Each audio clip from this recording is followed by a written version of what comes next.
5th, 2024 at 7:30 PM, and I would like to call to order the meeting of the Lisle Community Unit School District 202 Board of Education. Mrs. Sims, could we please have a roll call? Sure. Mr. Nagler?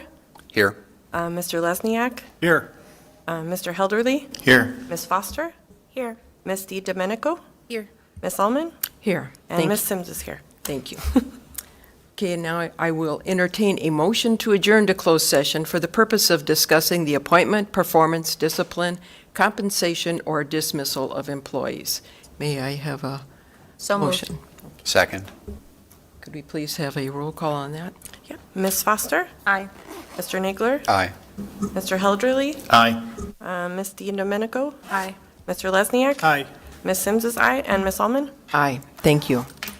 We will adjourn to closed session at 7:31.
So moved. Second. Okay, so Kate? Please turn your mic on. Aye. We are back in open session then at 8:11. Can we please rise for the Pledge of Allegiance? I pledge allegiance to the flag of the United States of America and to the republic for which it stands, one nation, under God, indivisible, with liberty and justice for all.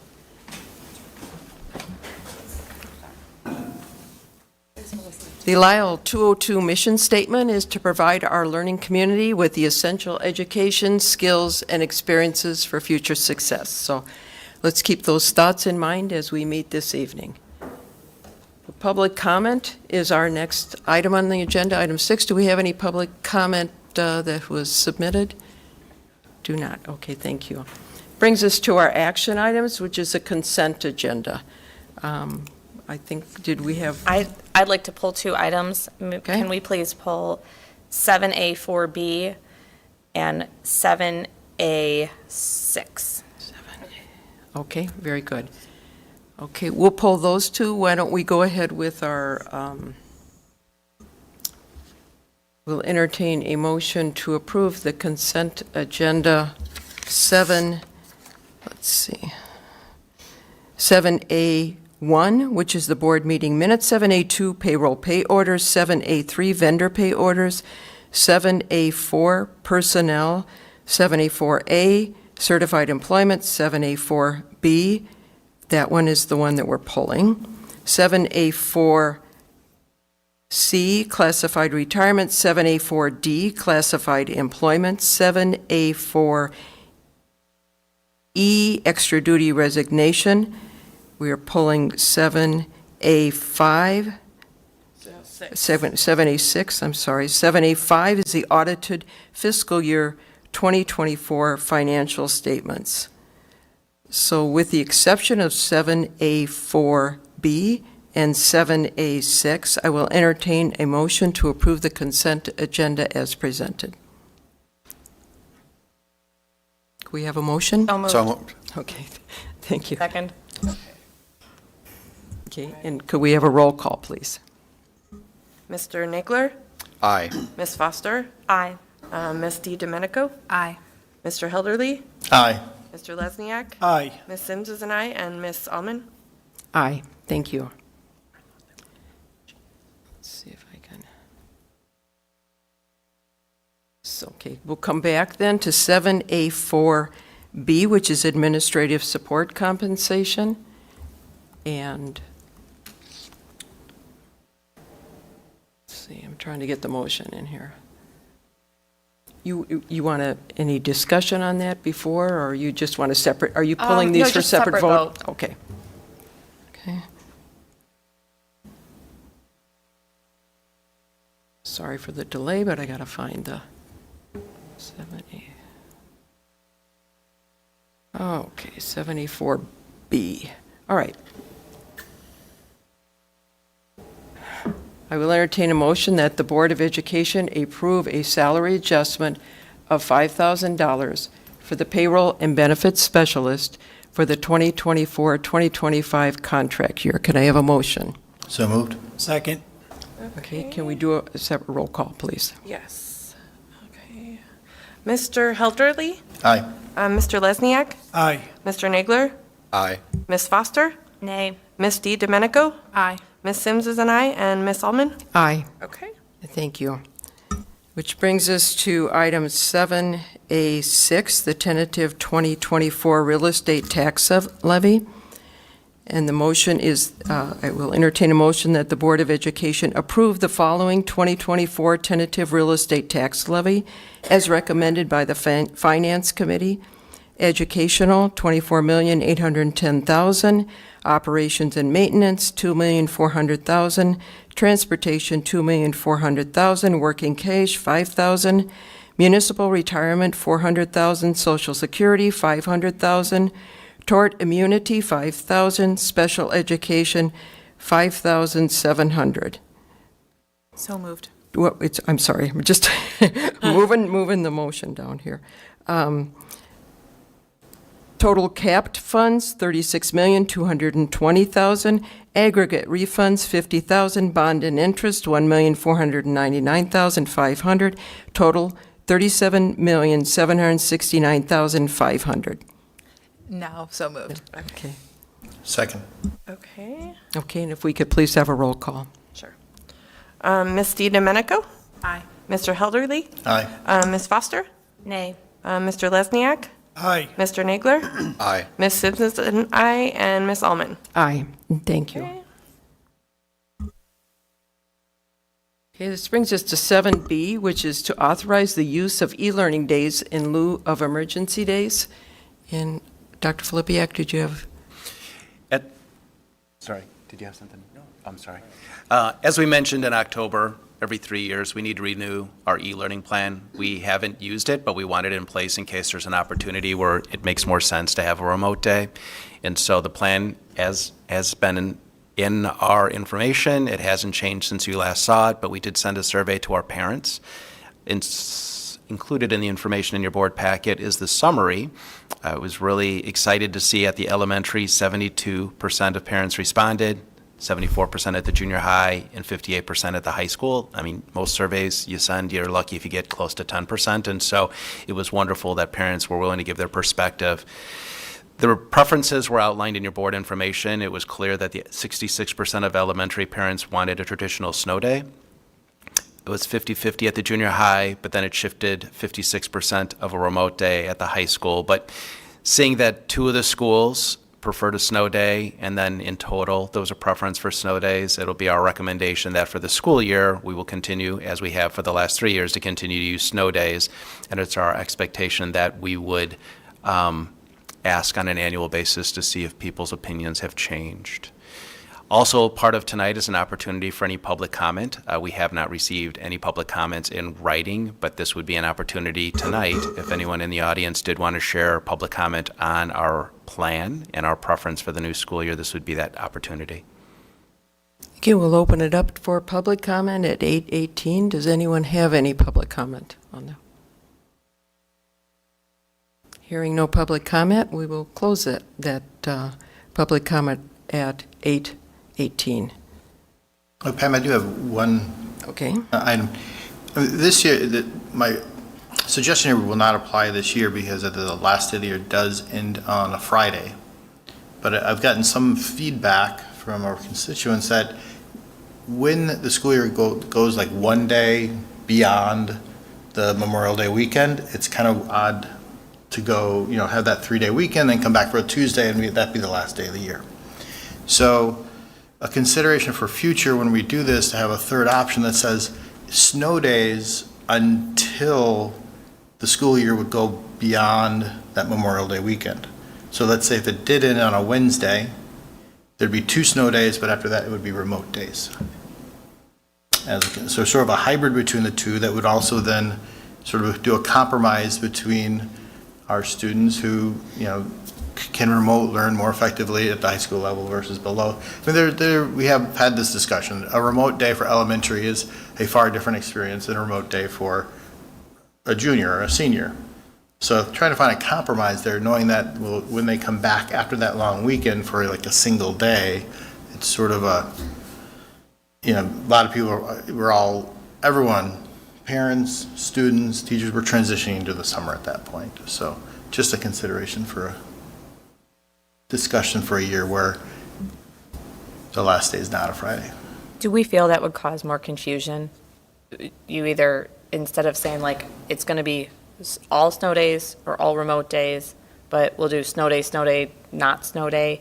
I think there's a lot of parents that might get confused. Well, how many snow days if we have? What is this one going to be? Yeah. If we have it then, why don't we Why don't we have it all now? the I time? think we'd have to have that conversation, see if it would. I know for folks who I've ran that idea by, there wasn't any confusion. They go, that kind of makes sense. We can have this snow days or the snow days, everyone can go out and do whatever they need, but then for those remote days, so I didn't find that, but we'd probably maybe want to reach out to some parents beyond the circles I've talked to and suggest that idea. So that would be on a future plan? Future plan, yeah, that's why I said it does not apply this year because the last day is a Friday. Okay. Okay, and maybe we can have that as consideration for future plan and have a discussion, and especially at the school level, I think, Correct. across the board, because it might be that those particular parents aren't elementary. Right. I mean, we've got elementary's half our district, right, roughly. So, and this number here is the same as every year it's been. It's been definitely a solid majority for snow day. So, and I'm just trying to find compromise between those parents who have students in high school versus the ones in elementary, so. I did find it interesting, though, that in the high school, like, it was a very small amount of parents that actually contributed to that survey, if I remember looking at it. Significantly less than the other two schools. Significantly less, but it was still 58%, which is Okay. incredible. So we'll keep that in mind for future consideration then. And at this point, having closed the public hearing, I will entertain a motion that the Board of Education approve the proposed e-learning plan for Lisle Community Unit School District 202. So moved. Second. Mr. Nagler? Aye. Ms. Foster? Aye. Ms. DiDomenico? Aye. Mr. Helderly? Aye. Mr. Lesniak? Aye. Ms. Sims is aye, and Ms. Almond. Aye, thank you. Item 8 on the agenda is our financial information. The board acknowledges receipt of the following reports: 8A, financial report, and 8B, treasurer's report. Are there any questions regarding either of those two reports? No. Okay, we'll bring us to our discussion items, which is 9A, our board policies, and Press 117.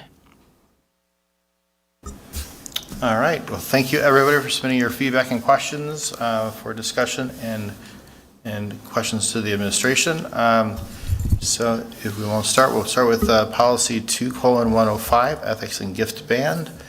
I think the feedback I've gotten from the Press Plus One, also there's a uploaded copy of the feedback on board books.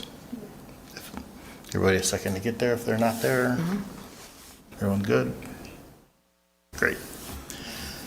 So I think that the feedback was to match the SOEA standard. You guys good? Yeah. Good, awesome. I think that was general consensus there. And then to accept changes as presented. There was a question for clarification on circulation of petitions at school events. I think, Kate, you had that question. Sorry, my microphone's being a little shaky. There is, if you look down at that final Press Plus One, there's a comment about that being kind of a gray area, and I just want clarification there. They even bring that up specifically, circulating election petition at school athletic events. They're saying it's not, but it sounds like it's a gray area, so I just wanted to make sure we had clarification.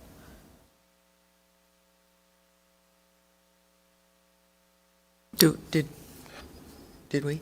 Do we have Is that- clarification on that? It's been my understanding on school premises that it's not allowed, but again, it gets into if we need an attorney's opinion on it, but like at a football game, that's not school property. If we are in the classroom or in the school, I've always had the understanding that that's not allowed. So I don't know if this is clear enough. Pam, I had the same impression that it was not allowed, and then I read that, and I just wanted to make sure that we all felt it was clearer and we were all on the same page with it.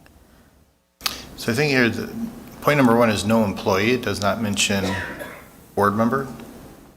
I thought it did later But- down. Point 2 does indicate board member or employee, so inclusive of both.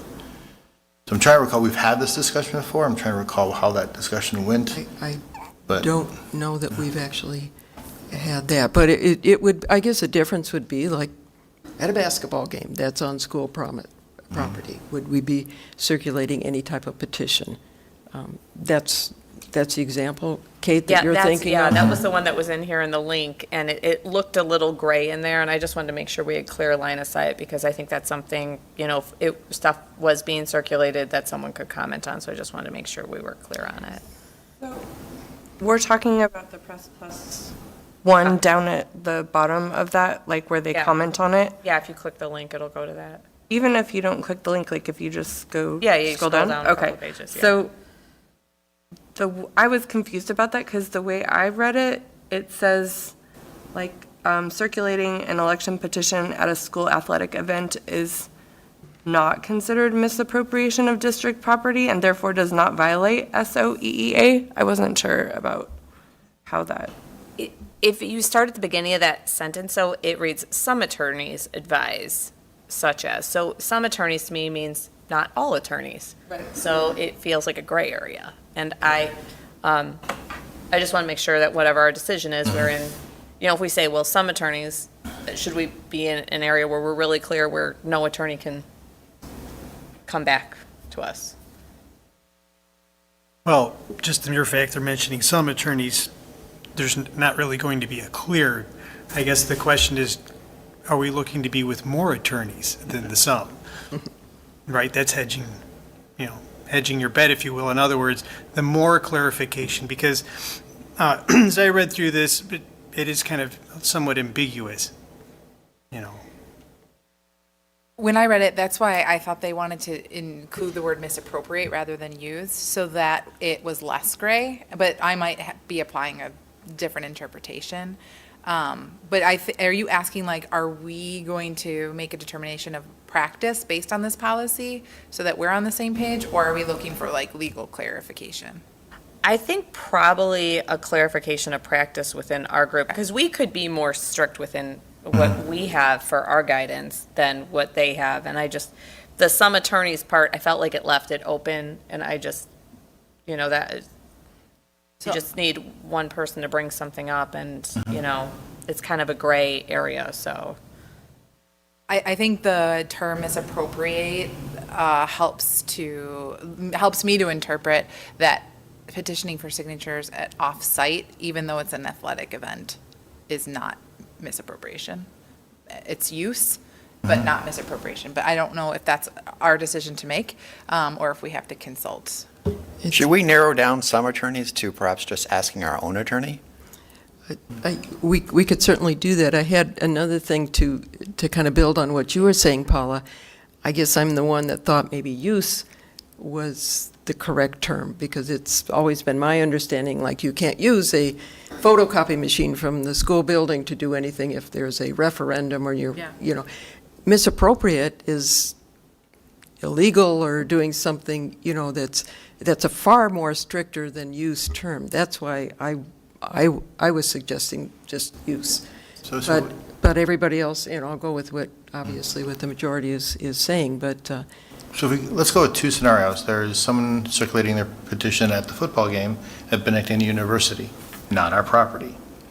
What about if they're doing it during a concert, choir concert, at the high school on property? So we want to. That's And I Kate's think question. it's an interesting area, because one is a school event. Right. But one is also a school event. The other thing is, do we feel that there's been abuse of this, or is that just inappropriate behavior? Because I've seen it at school events on school property, and people just kind of quietly pass it around and they're done with it. So I'm thinking, is there anything like morally wrong with that, or inappropriate, or undue pressure on people to sign? I think I've not seen that, but maybe someone else has. I'm trying to weigh it, whether this is a really big deal or. Probably the easiest thing is what Mr. Nagler pointed would think out, so, is to yes. ask our attorney, to be quite honest. I would agree, because if it's our interpretation, it's gray on gray. Yeah. And so it would be nice to know. I'm kind of just looking up the definition of misappropriate. I mean, dishonestly or unfairly take something, especially money, belonging to another for one's own use, right? But is that? I was with Pam, I looked at the word use, like, Yeah. just yes or no, is that the right area to be doing it? And then I read that press plus one comment, and some attorneys felt really gray. And Greg, I think to your point. Okay. Right. So should we just conclude, we'll do a takeaway and ask our district attorney to provide some guidance and come back for second reading with that guidance? Great. All right, moving on to Policy 2:120, board member development. We have 5 board members, except changes as presented. Pam, you indicate on page 7, under new board member orientation, discuss adding individual between more and special. So, It's just my recommendation, yeah. let me get there.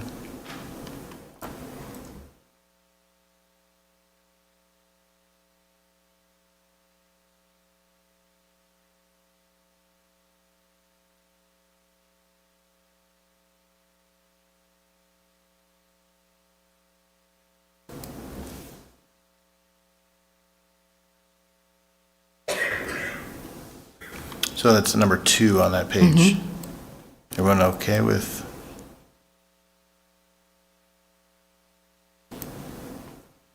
The reason I suggested that is for the last 2 new board members, it's been individual, one-on-one, rather than at board meetings, just based on the availability of the individuals. So that's why I'm suggesting adding it in there. Rather than having a special board meeting, just have an individual or.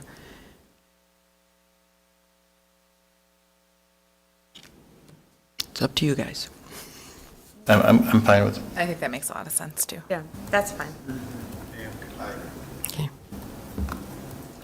And then regarding Press Plus number 2, do we want to include the optional subheading head under professional development, adverse consequences of school exclusion, student behavior? I think, Pam, you're asking if we should include that, right? That's what Press 2 is asking.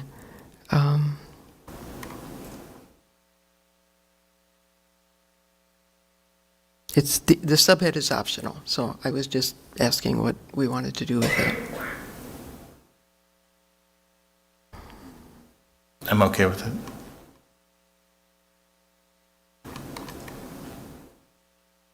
I'm okay with it also. Yeah, me too. Same. Okay? And then discuss adding new Lisle CSD 202 board member orientation to the list of cross-references. Most cross-references refer to policy, but this is, that is something that we use each time for new board member orientation, so I think we developed that a couple of years ago, so now. it's updated regularly with each new candidate or new board member, so I just think for reference, it might be good to include it. I'm good. That sounds good. All right, great. And then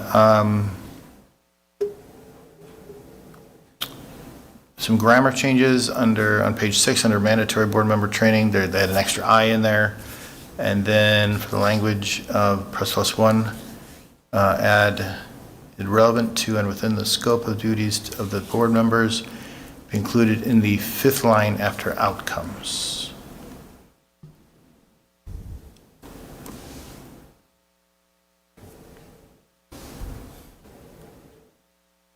So identifying that.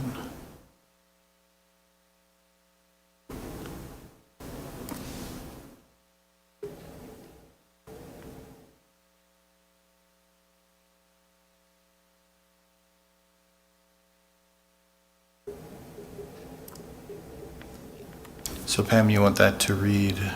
Well, I'm just asking again, it's the question presented in Press Plus One. I'm just, do we want it, so it would go back under mandatory board meeting member training, and it would be under, I believe, what is it, number 5?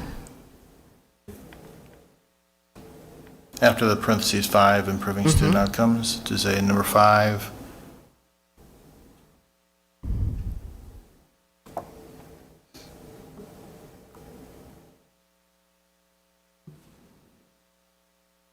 So after the word outcomes, and say relevant to the, and within the scope, et cetera. I'm fine with adding it. Yeah, that's good. All right, and I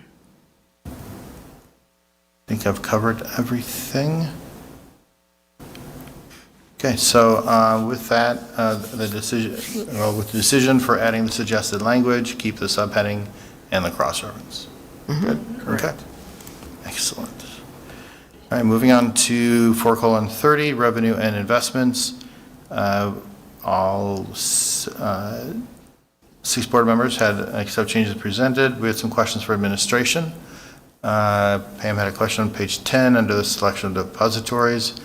Administration has responded, I don't believe these statements or reports apply based on the 3rd paragraph. And for the question, are all the factors in number 1 through 5 considered in determining whether to deposit funds in that institution? Administration has responded, those factors will be considered if a change in financial institutions was desired. And then on page 12 for Press Plus One, does the administration recommend adding the language for any additional investments? And the administration has replied, not at this time. Any questions, comments, further discussion? Okay, then I think decision is to accept all changes presented. All right.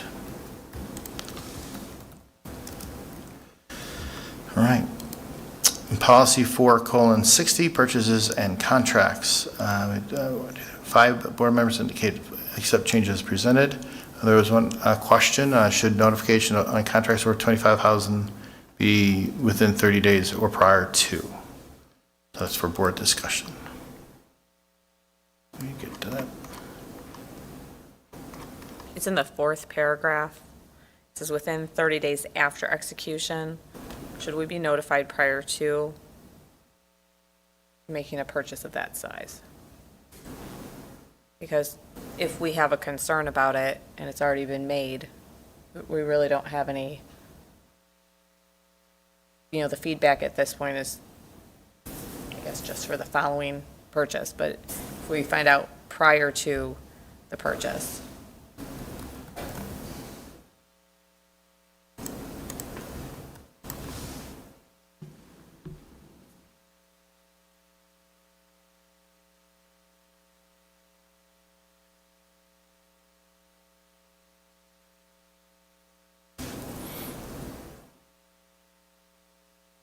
So you're saying before, Kate, I guess, I'm sorry, Which is- Dan, did Just you if want you to have a leave? concern Yeah, with the spend, right? If we find out about it afterwards and we had a concern with the spend of a large dollar amount, if it's after the spend is done, it's done, right? That we have no recourse on it. If it's before the spend is made, Okay. we're able to share our feedback if there's concerns with the dollar amount being spent. That would, it's your conversation, but I mean, that would be a lot of contracts to bring forward.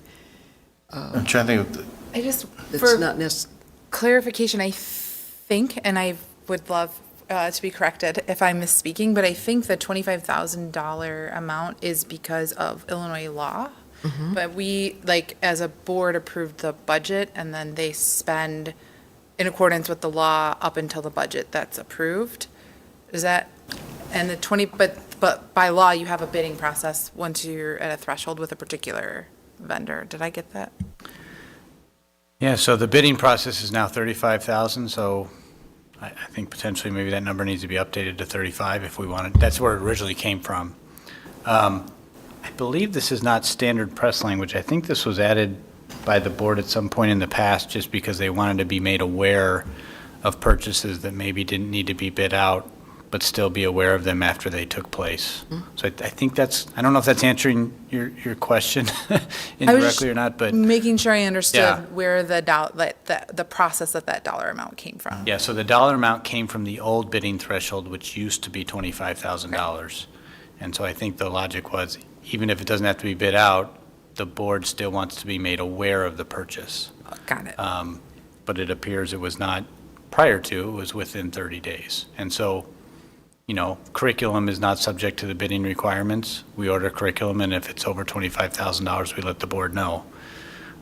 We would have to put a stop on those purchases, obviously, or whatever else is over that amount. And we'd have to wait, I guess, either for board approval, or we'd have to notify you by email before those purchases were made. Okay, thank you.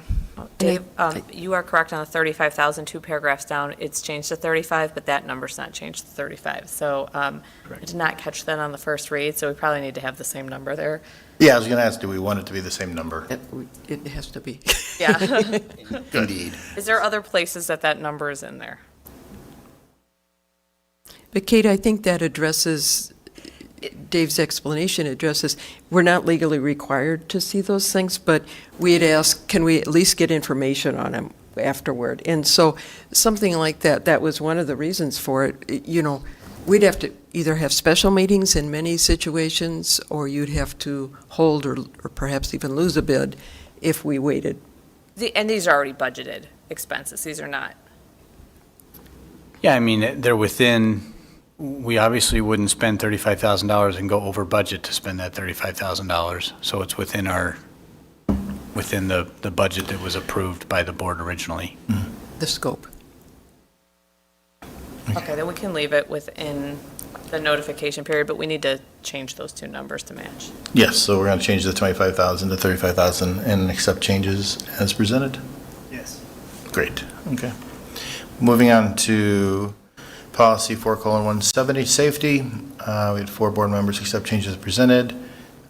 Kate, you had a question on the AED. Should a second be present in physical fitness areas as well as attendance offices? For board discussion.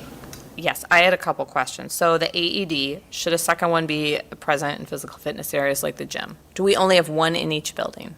Some buildings have two, based on, the high school, for example, has in a couple locations, the weight room, for example, near the gyms. Elementary school, I believe, is just by they have two, but one by the gym, one by the front office. They have one on each level. Different ends of the building. And we just have one in the junior high? No, there's fitness center, I believe, or the weight room. I think physically installed on the wall, we only have one. There's a portable one in the nurse's office. There's a portable one in the fitness center as well. But there's more than one in each building, it sounds like. Okay. Absolutely. At high school, I think there's another 3 or 4 portable ones in the athletic office. There's one outside at the junior high. Correct. And the elementary school has, I believe, 3 total as well. Okay, that is very good to hear, thank you. Does our policy need to change to reflect that? Because I think right now it states that there's only one present in the attendance office. I think how you have it planned out and operationalized, I think that's very smart. Can you tell me where it says there's only one? No, it just says requirement. Requirement of one or more. So I mean, it does say one or more. Do we, if we're going to keep them in the athletic area, should we just say that there's one there as well? I think you guys have it operationalized well. I just would like a policy that would set that precedent to have it keep going down the road, that we keep those. And what the board I think members the way say? it's worded right now is to follow the law based on, I'm sorry, I'm just reading this now, Okay. but press +1 references the requirements of the Public Act. And so I think they're just following the law in terms of an AED has to be available at each attendance center. And then maybe outside of policy, maybe this is, you guys, I'm sure the nurses or a group head or a building principal has like a guideline on where they keep everything and where it's at. So there's something that exists outside of policy that could be referred back to In the safety plans. safety plans. Okay, perfect, thank you. And then a second, I guess this is, I don't know that this needs to be in the policy, but just a question based off the policy. It's probably in the safety plan too, but how do we track that there's an AED user on site for all those events? Because that is mentioned in the policy. I just want to make sure we have a plan for that. Mr. Heller, do you want to read the response or you want me to answer? Yeah, I'll answer the question. Just, I think we'll move on to questions to administration since Oh, it's yeah. okay. Yeah, so there's a question of the policy notes in annual review of each building's emergency operations and crisis response plans by the board or its designee. When does this occur? The board member did not see it in the board planning calendar. Administration responded, there is a district safety and security committee. The emergency procedures are reviewed at least annually along with required safety drills. This committee is led by Jim O'Hara. The board has previously received a presentation on these procedures in closed session. Please advise if the board would like an additional presentation. There was a question from on page 17, is an AED available at every school physical fitness center? The answer is yes. Administration responded yes. Second question, which school buildings equip carbon monoxide alarms or detectors? Administration has responded all. Question is, policy states minimum safety drill in each type once a year. How often are we doing them? Would more than one be beneficial? Each building does 3 fire evacuation drills. One of those drills is conducted with the fire department in an effort to gain feedback. Buildings conduct 2 lockdown drills and only one is required. 1 bus evacuation drill is done and 1 severe weather drill is also done. How do we track that an AED user is on site for events? All PE teachers and coaches are required to hold current CPR, first aid, and AED certifications. Thanks. All right. Any other questions, comments?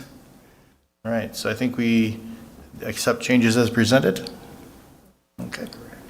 And then my question about the safety presentation, so then is that committee then our designee? So that then meets the requirement of the policy? Because it's, in the policy, it states that the board or its designee will annually review each school's building's emergency operations and crisis response plans. So is that team the board's designee? Correct. Thank you. Great. Anything else? What, they're scheduled again to present to us? Not at this time. It wasn't on the calendar, that's why I was asking, because I wasn't sure if that was something that we should look at, or if that was something that this committee owns, and then, Yeah, that would be interesting. We did that during closed session so that there was no revealing of procedures and processes and things like that. So that would have to be scheduled by the board. And we've given you copies, I think it was last year, and there's been no significant changes, so you can just refer to what we gave you last year. We tweak it year to year after we practice things, but nothing significantly different than the copies we gave you last year. Is what you're asking though, Paula, is that should it be on the planning calendar for an annual review? that was the question. So like, but also it was my understanding that if there was a designee and this team is who the board designates to do that, then I'm fine with that. But if it was something that we should be looking at, or if you plan on emailing it, even if that's on the calendar, like emailed review, just so that we attend to that. Because it indicates board or its designee, correct? Yeah. So who's our designee? We'll create a folder every single year, and we will give you access to all of the plans, so you have an opportunity to review them. And if you have any questions, please let us know, and we'll add it to the planning calendar. Thank you.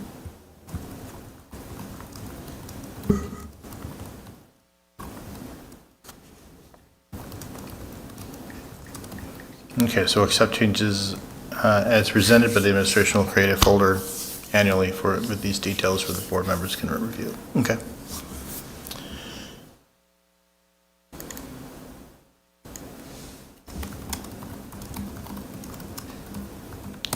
Okay, the next one, we had 6 board members respond with accept changes as presented. We did have a question to the administration on page 20, minority recruitment, second paragraph. What is the current practice for implementation of this policy?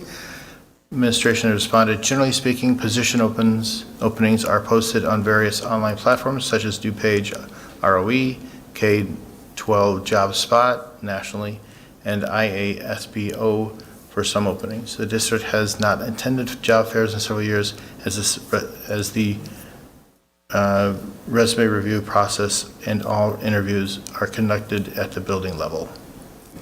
Any other questions, further discussion on this? No. Okay, then we'll accept changes as presented. All right, the next one, all 7 board members have responded with accept changes as presented. Any additional discussion? Okay, moving on to, so that was policy 5:20, workplace harassment prohibited.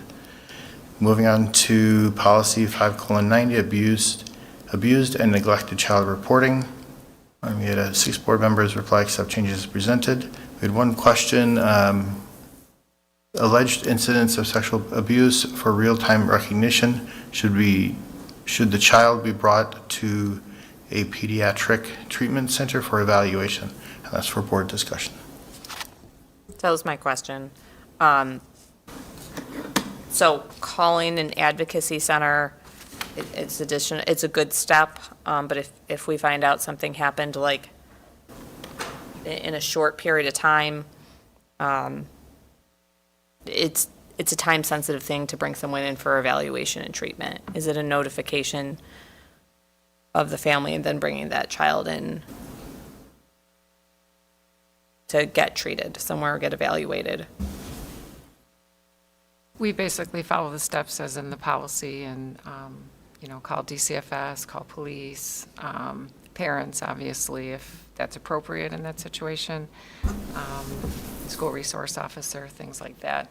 I think we would take their advice, and the Children's Advocacy Center as well. And we would take probably their lead if they felt that someone else should be called or brought in the situation. But if the board would like another step in there, that's up to you.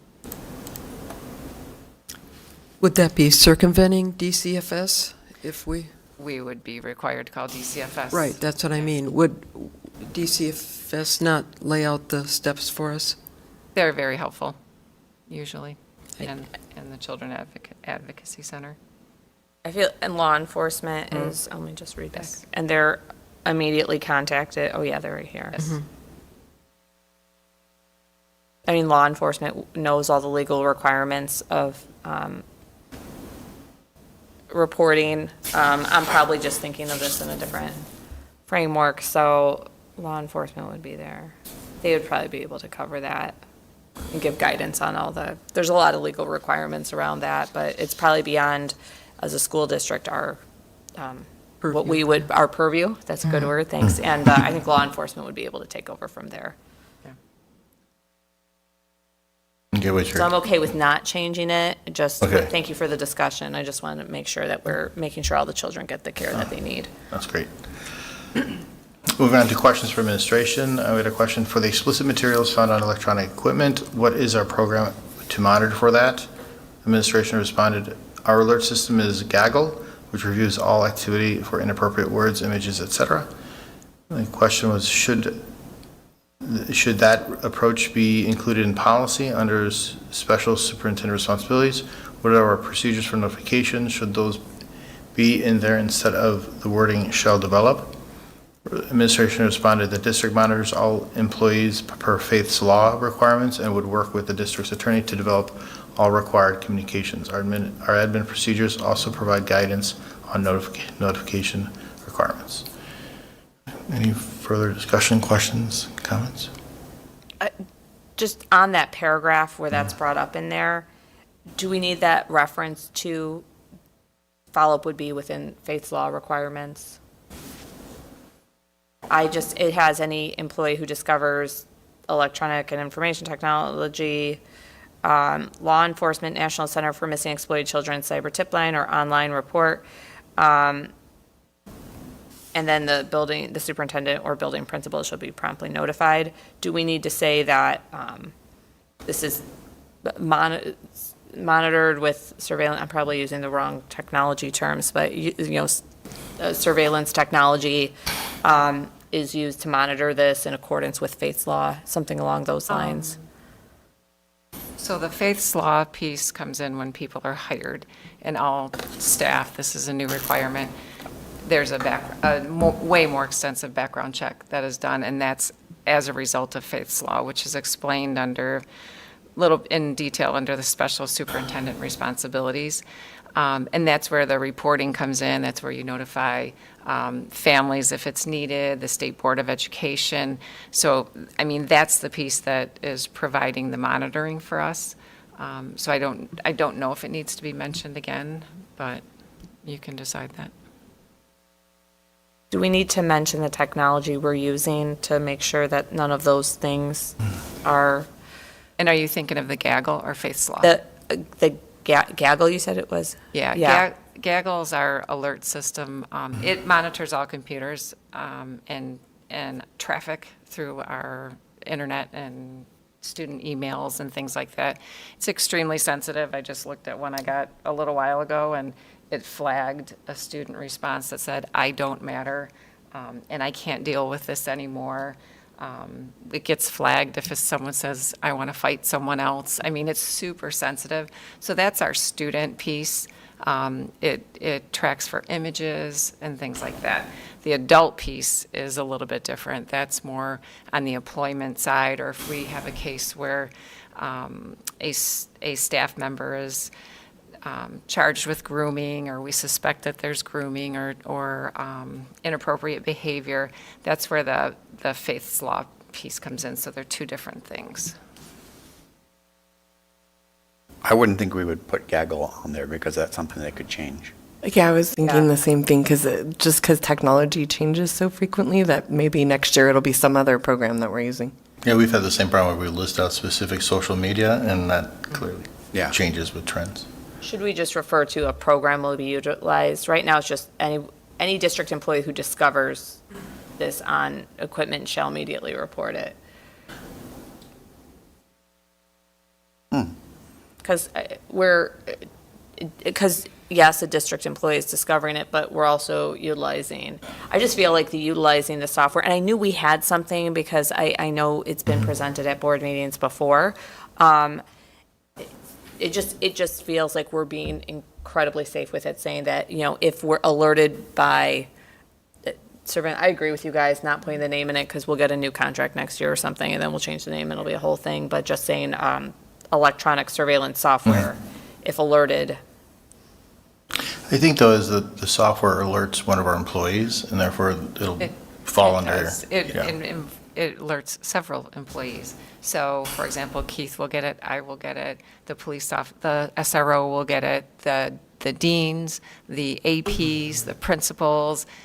Depending on the school, there could be 7 or 8 people that get alerted. And even every weekend, mostly, we receive some sort of alert, and we're all following up on it.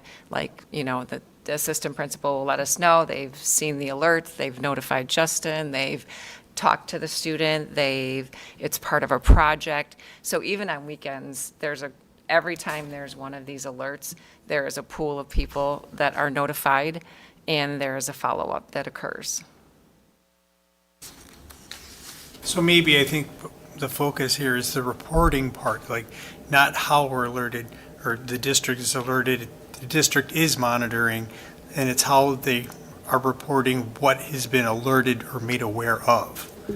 Yeah, maybe it's just the word discover, because discover to me feels like you accidentally found something. Like it feels like alerted, made aware of.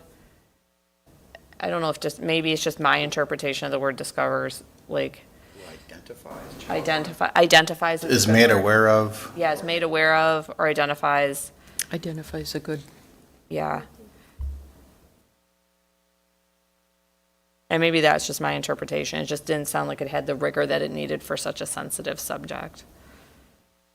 So do we want to include identifies in there? I think that'd be good. Comes I'm to the okay with attention changing of. it. Is made aware of, is finds. Yeah, identifies, made aware of, comma, or is reported or receives a report of, those things on there. Knows of. Well, I think knows of implies that you had that knowledge for a while, and I would, No, you're right. That it would should be right. immediate action upon think- receipt of knowledge. Identifies is a. I suggest identify, so I'm all for that. Okay, identifies. Going once, twice, sold. It's Right. good. All right, so any additional discussion? All right, so I think we're going to accept changes presented with changing discovers to identifies. All right, moving on to policy 5:120, employee ethics code of professional conduct and conflict of interest. We had 6 board members accept changes presented. We did have one question to administration. Where are the written district established guidelines for the specific situations found? Administration has responded, administrative procedures and discussed with staff, coaches, and sponsors, etc. Any further discussion? Seeing none, we'll accept changes as presented. Moving on to policy 5:125, personal technology and social media usage and conduct. 6 board members accept changes presented. We had a question about social media. Shall AI be included? Let's see, this was, maybe for discussion, for board discussion. Any thoughts? Weren't we intending to have like an entire discussion about AI as an agenda topic in the future? Yes.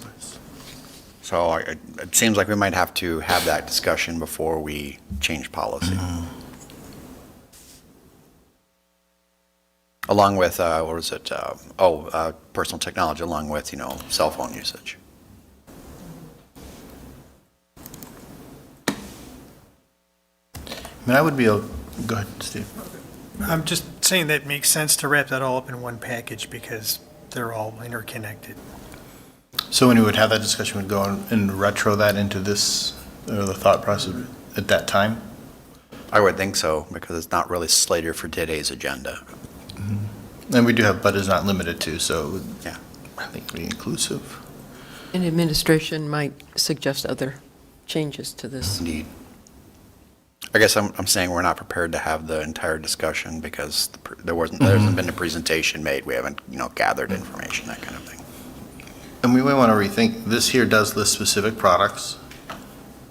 I think we discussed a while that, should we have it or not? I'm going back a few years ago.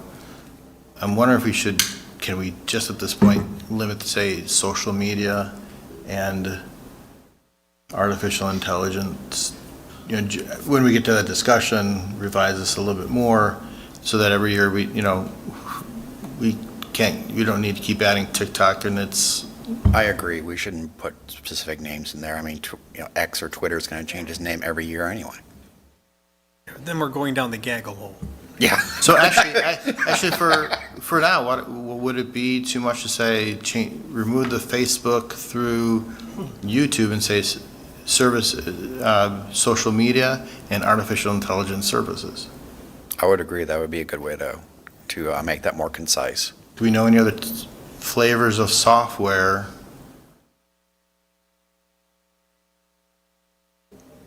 So it was recommended by press to put these in.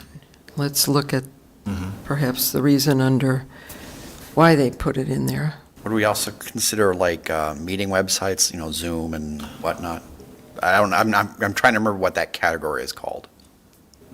Chat.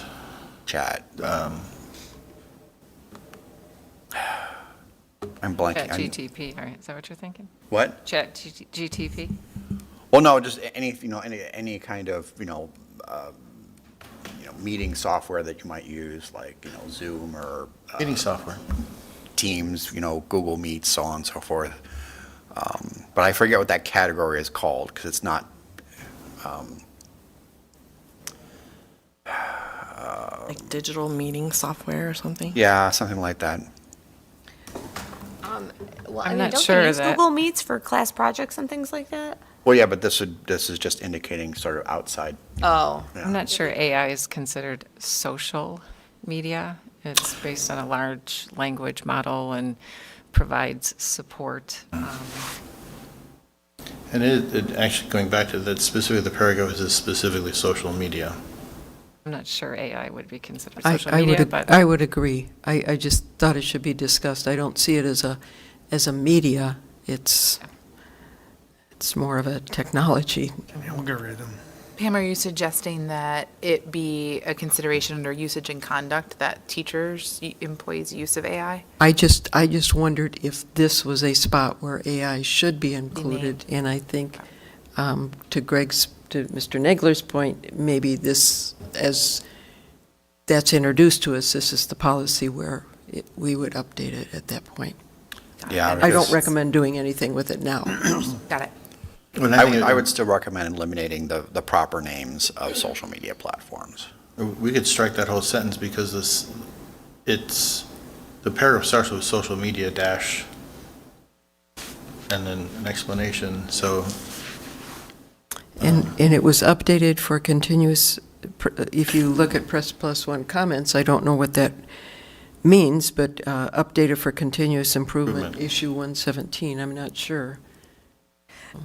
Yeah. Other policies, we do list out, you know, a laundry list of different things, and maybe for reference, understanding that, you know, students look at this, parents look at these, it might, I don't know that there's a harm in including everything, I guess. It might be good just because it gives people an example of what you're talking about. So if you have a parent who doesn't understand what it is, or a grandparent or something, and they're looking at the policy, that could be why you list out some of them, just for that kind of reference. That's a good point. It does no harm, so. It does say including but not limited to, Right. because I Yes. did notice some of these aren't in here, but we could go on for a whole other 2 Right. lines with that. Back to the comment on AI, I just was doing another read-through on this. I think a lot of this, and Dr. Catala, tell me if I'm going the wrong direction, but this is about when people act a certain way on social media, students, right, and the disruption it brings back to the learning environment, some of the bullying and things like that, right? Is that really kind of the spirit of this? Yes, Policy. it tries to outline what is good behavior and what is outside of that. So the AI, and I know we have a whole long road to go down on AI, that would probably be a different sort of disruption than what this one is looking at. Well, it would fall under this section 125 because it's under technology and social media In usage. and usage. But obviously, yeah, we can't add that language now until we've had the discussion properly. Yeah, it almost feels like we would have to bullet point, like we'd probably have to restructure this significantly to bring an AI section in. They're just going through, like, there's like 2 pages just about harassment and all this, the other things that come into, I mean, abused and neglected child reporting, this gets pretty in depth, so. So, do we just, for the time being, just accept changes as presented? Yeah, I'm Good good with with that? that. Yes. Okay.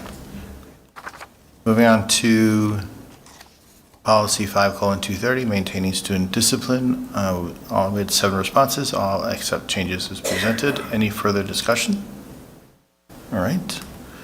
Moving on to policy 6:60, curriculum content. Basically, a lot of responses where this is basically for board discussion. For Press Plus 4, should we not opt out of career exploration and career development activities? Any discussion around Press Plus 4?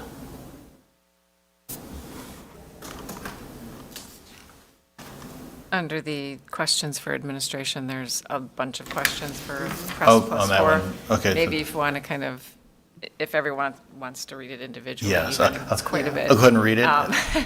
I think it answers all of the questions that you had, for the most part at least, on number 4. Excellent suggestion. I'll start with questions for administration, and we'll work backwards this time.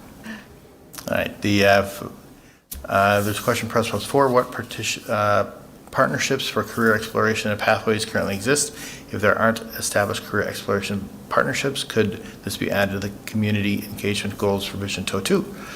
Administration has responded. Dr. Ewald is currently working with DAOES to develop a career pathway endorsement plan to be approved by ISBE. The endorsement area currently being planned would be in the area of human and public services, with the related career cluster being education. The education pathway allows us to use district partnerships between elementary school, junior high, and high school to possibly the Park District and local care daycares as student need to complete for field work. The question to the district was, what does the district use to manage students' career exploration information? Where is it stored? Administration has responded, Naviance. There's a question on Press Plus 5, which, if any, pathways currently exist? If there are there any pathways in development? What is the role of the district's partnership with TCD in implementing CCPE as noted above? Administration has replied as noted above. We are currently planning in the area of human and public services with the related career cluster being education. The pathway does not rely on courses at TCD. However, in order to continue the pathway development, we will need to rely heavily on TCD to meet requirements and possibly utilize TCD pathways in nursing, ENT, cosmetology, and manufacturing. There's a question on page 43 on number 16. Should evaluating AI be referenced? Administration has replied the strategies noted in number 16 are taught for media literacy and not specific to AI. AI does not need to be specifically named here. There's a question to administration. Should this unit of instruction be given sooner than grades 9 through 12? Administration responded, the grade levels noted in this policy are minimum starting points. Media literacy is taught beginning at the elementary. There's a question on PACE plus 4, again, for PACE framework. What is the administration recommendation regarding opting out or implementing exploration of career development activities in grades 6-12 by July 1st, 2025? Administration responded, commitment to opt-in is still being reviewed. With our size, there are some concerns with the ability to run several pathways at one time, but the high school is reviewing and various options with TCD. Question of the administration, if the board is opting out, what would be the set of findings for the board adoption? Administration has responded, at this point, we are not opting out. If at some point we opt out, the required considerations will be addressed in the findings. Regarding Press Plus 5, question of the administration, what is the administration's recommendation for opting out or implementing CCPE? Administration has replied, there is no harm in Dr. Ewald submitting the education pathway for approval. Megan will complete this by December 15th. Question of the administration, what is the current number of endorsement areas? Administration responded, none. The high school is working on the education pathway implementation for the 2025-2026 school year. If the board is implementing CCP, who will prepare the endorsement plan or timeline? Administration responded, Dr. Ewald is working through this detailed timeline as prescribed by ISBE. If the board is opting out of, the question's been answered, does the current curriculum fulfill career exploration and career development activities? Administration responded, yes, it is part of the education pathway Dr. Ewald is developing. Does our current curriculum fulfill the requirements of CCPE? Not at this time, as it is being developed. If not, what would be the cost to opt into these? Administration responded, they're sorry, they do not fully understand the question, but to earn a college and career pathway endorsement, a student shall complete a career-focused instruction section, Section 80D2 of the Act. 1, the school district must develop an instruction sequence that is a minimum of 2 years or the equivalent of 4 semesters of courses, some of which must yield the opportunity to earn early college credit equivalents to a minimum of 6 college credit hours. Okay. Read that quickly. Does that answer? Any questions or comments furthering that? And I was very impressed you all had the same questions. I know, I almost said, Dan, you can just stop at mine, like I've already. yeah, sorry. For everyone who will be reviewing this video later, they can understand all the questions we do ask through all this. So. Very thorough. All right. Any additional discussion? All right. So we do the decision to accept changes as presented. All right.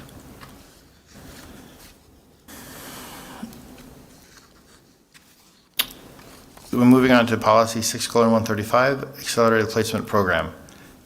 We had a Press Plus 1 consult with the board attorney to determine whether to keep or strike quote meets or from item number 4 and subscriptions and subsections. So we were in several responses for us to defer to board discussion. And one individual said did not wish to remove meets or. So what are folks' thoughts on this? Just as an FYI, we already apply the meets standard. Yeah, that was the response over there, so Yep. that kind of answers the question. Yep. You would like us to take it out? No, that was the question. That will be a lot of Thank you. work. Thanks. So, accept changes as presented. Excellent. Moving on to policy 6:270, guidance and counseling. We also, 7 board members have responded, accept changes as presented. Any additional discussion? Great, move on next. Policy 7:10, equal education opportunities. We have 6 board members accept changes presented. One question under administrative implementation, should the non-discrimination coordinator be listed as in other policies? So that was up to board discussion. Any thoughts on that? Pam, that was your question. Yeah, I mean, it's mentioned there, we have it listed in all the other policies. It seems like we should list it out there, too. That was my thoughts.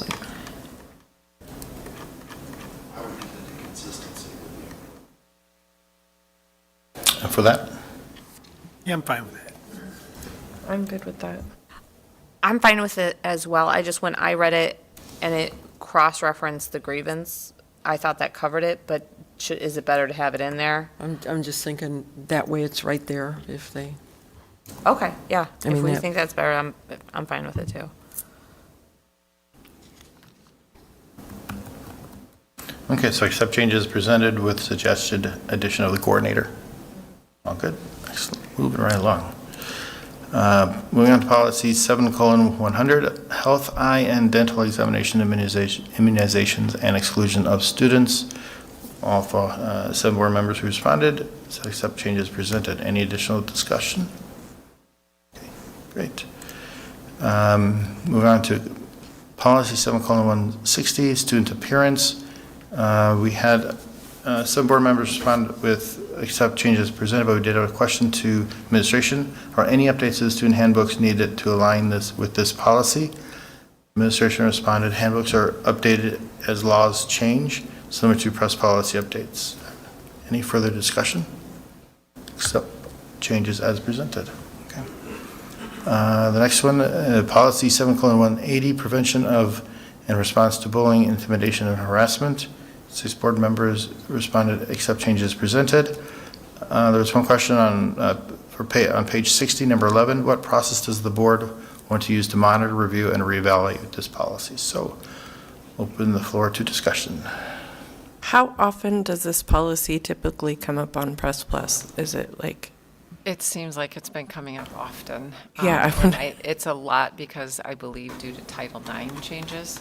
And so we've been seeing changes more frequently than normal.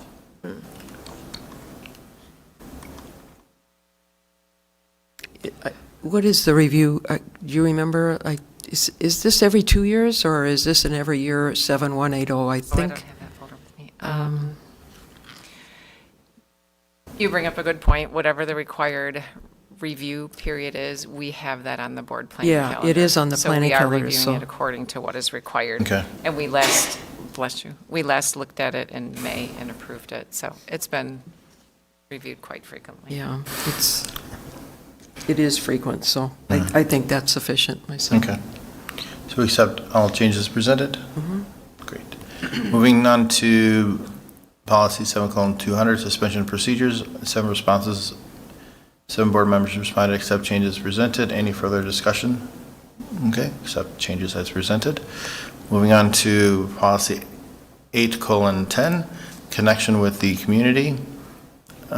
We had 5 board members accept changes presented. We do have a question for the board. When do we or will we discuss in a community engagement, see page 65, final paragraph. Also, where are the goals housed? Maybe this is future topic discussion. So thoughts on that? I think Paula, you had.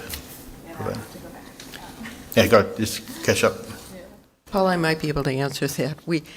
They're actually, as the community, or the Vision 202 committee meets, we will review the goals of the committee, which was established, 10 years ago. But community engagement, there's a charge that was established. There is a vision of what each of the committees has. So I think those will be reviewed again, and then these were previously on the website under our Vision 202 heading, but, we haven't referred back to that. So that's something that we'll review each Vision 202, because it might differ with each one. So the facilitating committee for that will come up with what the new direction is, if anything, or accept these and they'll be posted again. Great, thank you. Great. And then, Pam, you had a comment on Press Plus 2, page 66, discuss whether each board member should label their social media account as personal and limit all district-related communications to official district accounts. So open to board discussion. I thought this one is another one where it could get kind of sticky, because some of us have had, as candidates, have had past Facebook pages or whatever. This alludes to the fact that anything district-related should not be on that, and that it shouldn't be done. So I was wondering what everybody else's thoughts were on it. If we have a personal, non-district at all, it should be labeled as a personal, but any other page that we might have, it appears that we should not have. So how do you guys interpret it? Because it is we are putting district-related information on there, or have in the past anyway. So, I don't know. Reading the policy, what are your thoughts?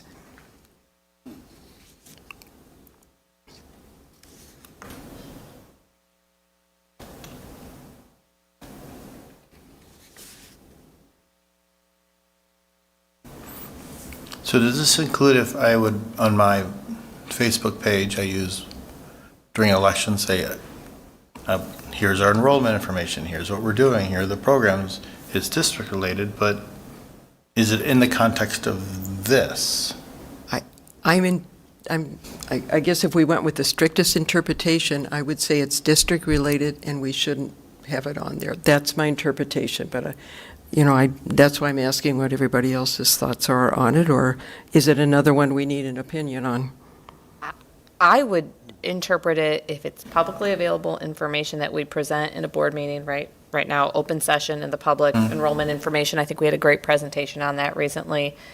I think if we were sharing that, it's already publicly available, so I don't know, it's not closed session, it's not anything private, so if it was open session data that's already available on other, platforms, it's, especially if you have as referred to in the September 2024 board meeting, enrollment data shows yada, yada, yada, whatever you're hoping to share with others. I don't know that we're, violating a connection with the community. It'd be hard, I think, to run for a school board election without talking about the school district that you're running for the school board for. And I think you articulated it right. It's public information. You're just, echoing that out.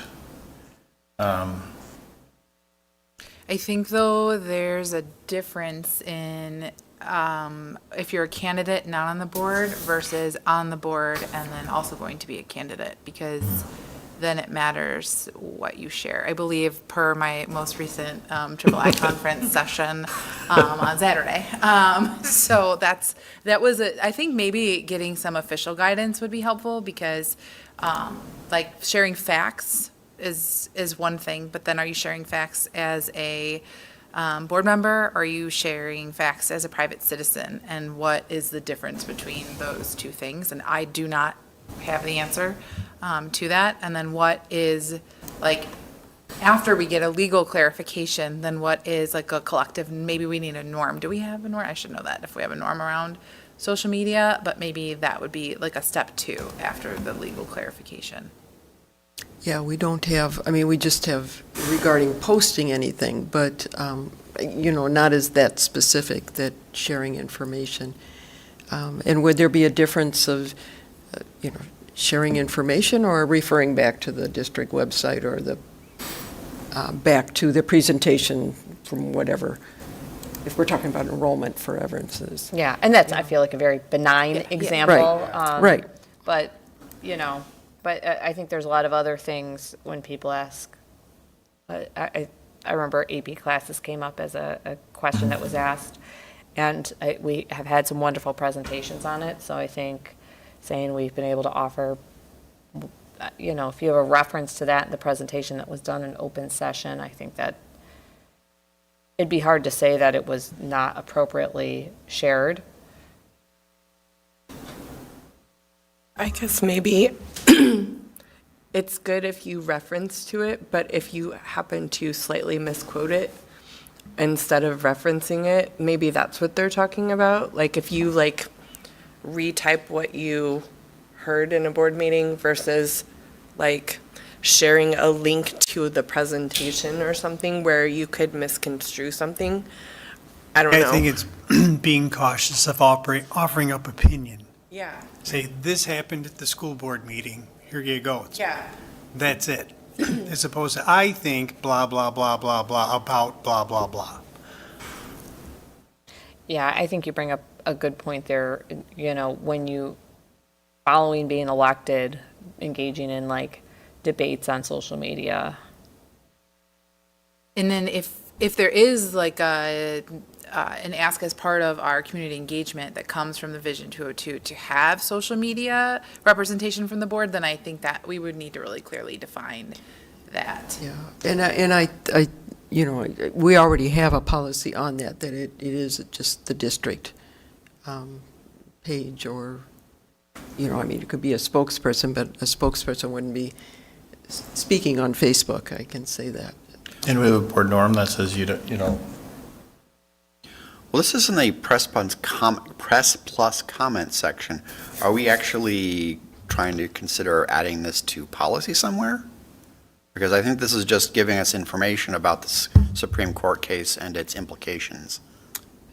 Yeah, I don't, you know, I don't know exactly. I just wanted to know what you know, this seems to be a lot packed into this paragraph, and to see, should it be in policy, I guess, to your point, Greg.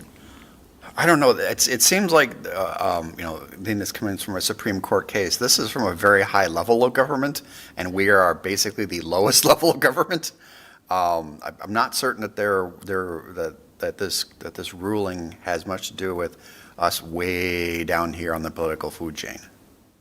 I think it's going back up, it's talking about the district website, but what it's getting into is board members speaking on Facebook or however, that's the most common. Whereas, should it be referred to the district website? I think that was my interpretation of it, but. Should we get some attorney feedback? It would be helpful. Okay. Reading this again too, and I agree with you that it may be helpful to get the attorney feedback. It's about official statements is how, you know, on closer examination. Well, that's where it gets a little dicey, right? When you offer up opinions, kind of like a official statement. What does that look like? Yeah, and I think it's for sitting board members in our board norm, we say, I will take no private action that might compromise the board or administration and will respect the confidentiality of privileged information. So if you are a sitting board member running a campaign to be reelected, you still have to abide by that norm. So I think a decision is we'll consult the attorney, and under one grammar change, we will remove the apostrophe S. All right. I think it would be, I think it'd be good. I think it'd be a good, it would be cautious for us to have that information on there. I would agree.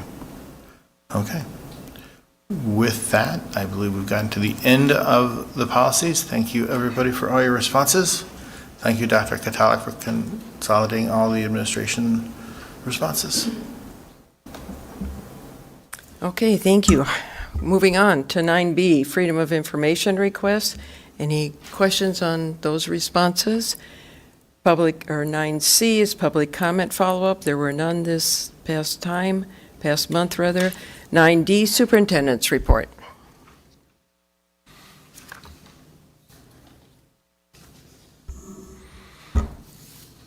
I won't read most of the items to you, but it was a great celebration for Veterans Day. There was things done at all the buildings. At the junior high specifically, we had an incredible speaker, one of the parents, come and be very inspirational to our students. And one of the things that Lisle Elementary had included in their report is when we talked about the school improvement plan, one of the real exciting things that we're able to do because of our small size is focus on all levels of student learning. And so they did their check-in at this point where I was able to sit in, I think it was for the third grade level, and have them go through each and every student who seemed to be struggling to make sure they're in intervention. How's the progress going? Is it time for them to move out, or do we need to do something different? And so I really appreciated having the whole team pull together to go over each and every student, where I'm not sure the larger student school districts were able to really have that focused learning for each and every person. Also included in the information was we had a number of students be able to go to TCD. I think because it's in a separate building, people often don't realize all the great programs that we offered. So this month I included an actual link. I know at an earlier part of the agenda you talked about some of the pathways, and we rely heavily on TCD to have programs that students can actually go through the courses and come out with a certification and go directly into a particular career or pique their interest as something that they will leave TCD and already have a number of credits that will apply to whatever program that they go into. And so not for now, but if you haven't already, please click on the link I included in the superintendent's report. I think TCD did a really good job of outlining all the different pathways that are offered. And it was nice that our high school actually has students go on site to be able to see firsthand what an incredible facility it is. And then finally, this year, because of the number of non-speaking students coming from non-speaking English families, not only do we have the bilingual night for the elementary, this is our first year to actually have the junior high. And so we had a really, really large turnout in terms of being able to meet with those parents, talk about the programs we offered, but more importantly, see what they need from us. And so we'll be meeting with them a few times during the year, but this was our first one that we had jointly with both the elementary and the junior high. Any questions on anything that I've included or anything you think that should also be added for? There's just, there's so many great things you could go on and on about, all of the different performances that happen this time of year and what's happening, but I try and at least limit it to just a couple of items per building. Yeah, I just want to highlight the high school band had an outing to feed my starving children. And when you think that there's about 80 band members and 50 band members went, it was incredible. And they filled 142 boxes, which equates to 30,672 meals, and which could feed a child for, kids fed daily meal for a year was $84, and the cost of it about $8,800. So it was quite amazing and a very fun event.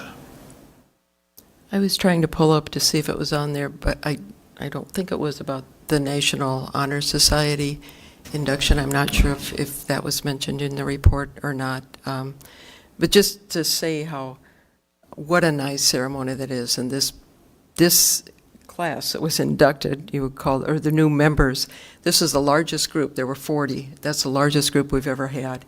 And it's such a meaningful presentation. I think Mrs. Schwartz does such a nice job, and the principal also spoke this time, so it's really inspirational for kids. A couple parents said this should be shown to the younger kids as a motivating experience, but it was nice. Anyone else? And just want to mention that the high school play happened, and I thought they did a really excellent job. They did. Okay, this goes on then to committee reports. 10A, Facility Master Planning Committee. We did meet.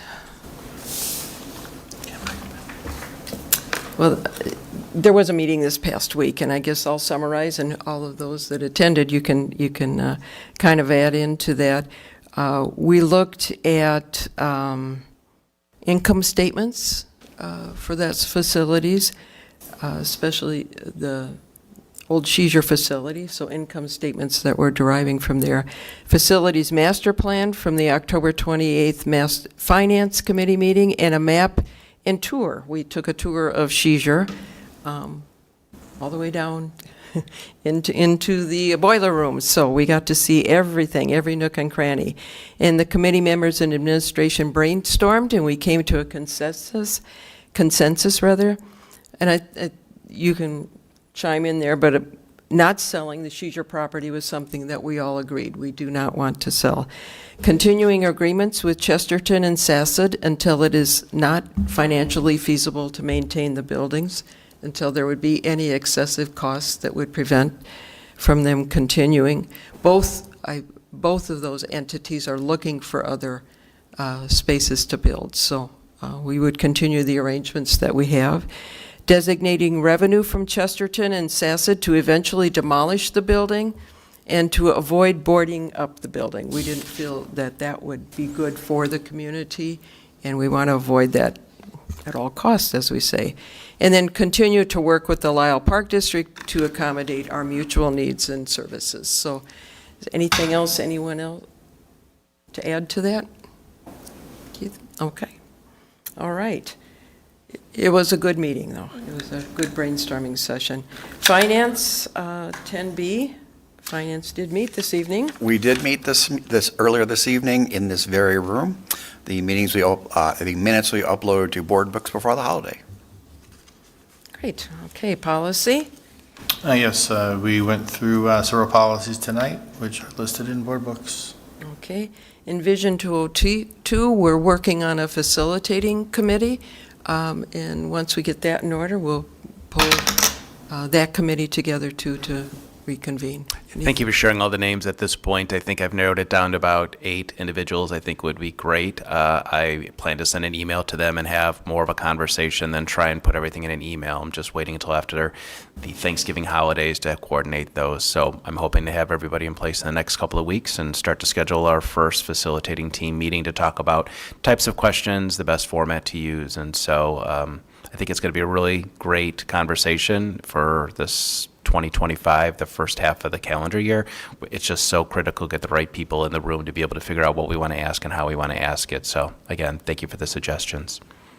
And one of the facilitating team's first charges will be to come up with goals for that group and for that Vision 202 session. Okay, 11A, Home and School did not meet. HSO, ISB delegate to board. Anything to add? Nothing. I attended the delegate assembly this past weekend and cast votes as we had decided in our prior meeting. So I think that's really the update. Okay. And Randy and Dr. Filipiak and I attended the DuPage Division meeting, and there was a presentation on AI in schools, shaping the future of education. Very interactive, he prepared several things right there from AI. His whole presentation was prepared, I believe, but it was a good session. That was the end of October. The other thing I was asked to do, we could not meet as previously planned in December to have a board workshop. So Arlana came back with 4 dates in April. Well, actually, there was dates in January 23rd, February 4th, February 6th, February 13th, February 20th. And I'd also ask her about possibly having April openings, because we could wait until the election is April 1st. And rather than have a session in February and then have another new board member workshop, we could combine it and doing in April. So I told her I would speak with you. She had 4 dates in April that would work: April 14th, April 17th, the 21st, and the 24th. The 24th, there's actually a kindergarten concert, so I think we'd want to avoid that. But what are your thoughts about waiting and doing a workshop and making it more of a new board member workshop, since we will? Don't you have to wait until they're like sworn in to do that? They or would be, the election, by then they would Right. be? Okay, yeah. okay. Well, I thought it would we'll be have more to like look at May. the dates, but we could, by the end of April, I would say, you're right, we do have to wait Okay. to canvass the votes. I can look up I'll consider that and look that up. But would you like to wait until April, or do you want to go ahead in January or February? I think it makes sense to wait. I mean, we're a couple months ahead of it at that point, and I was thinking the same thing as some of those dates felt a little early. Okay. So maybe May would be safe. I think it'd be fine to do it with, just kind of lining it up with when that would be finalized, they'd be sworn in, and then we could do it shortly after Okay, that. so I'll find out when the canvassing, they'll have that, that will be available to us. And from then, check with these dates in April to see if these work with you. If it does, otherwise I will ask her about some May dates. Or possibly, we do want to have another one before June, because it would make a difference for our next certification. So, okay, if that's what we want to do, we'll wait for our new board member to come on board then. Okay, so Excellent. Pam, so we won't be looking at any of those other dates, we'll wait till later? Right, that's what I'm hearing Okay, from perfect. everybody? Yes?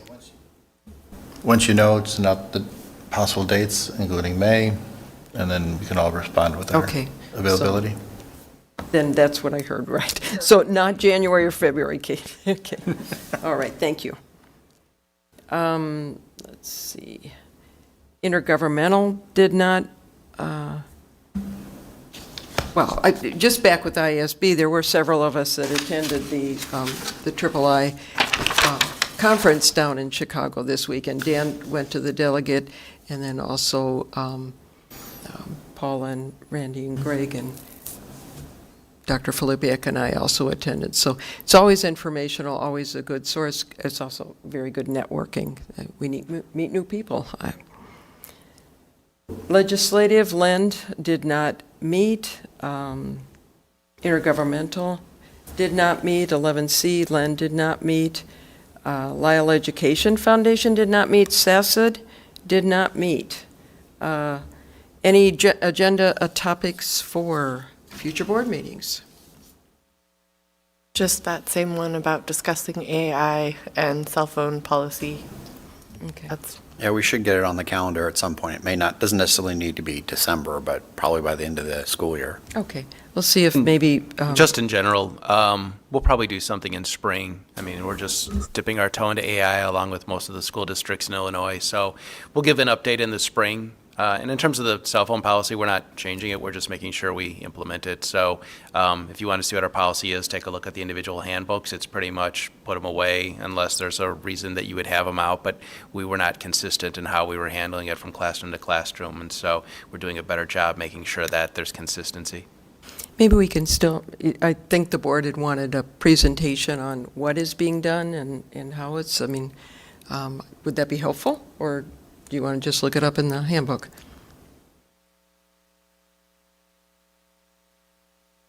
I guess I'm fine looking it up in the handbook, and maybe we can discuss it if we have questions about it, like at a different meeting. I wouldn't mind a presentation because it's a pretty big new topic, and our constituents will be asking us, so I think a discussion, it's worth a discussion. Oh, definitely a discussion. Yeah, I totally agree with that. I just meant like people could look it up ahead of time so that they know what's going on that way. I don't. Yeah, I'd kind of like to know how it's working. Right, in how it's each- being addressed, Yeah. Yeah. To clarify, are you saying the cell phones or the AI or Cell phones. cell phones? Cell phones. AI, as Dr. That would Katalik be in said, the that spring. would be in the spring. Okay, is that? Yep. Yep, all right. Very good. If nothing else, then, brings us to item 13. I first want to make sure to wish everybody a happy Thanksgiving and all of our learning community a happy Thanksgiving. And now I will entertain a motion to adjourn. So moved. second. Okay, got that? Mr. Nagler? Oh, we can just do. Oh, you're right. Yeah, I'm I'll just do a just like voice. that. I just wanted to be sure you got it. Okay, all in favor? Hi. Okay. Those opposed. We are adjourned at 9:45 PM. Thank you.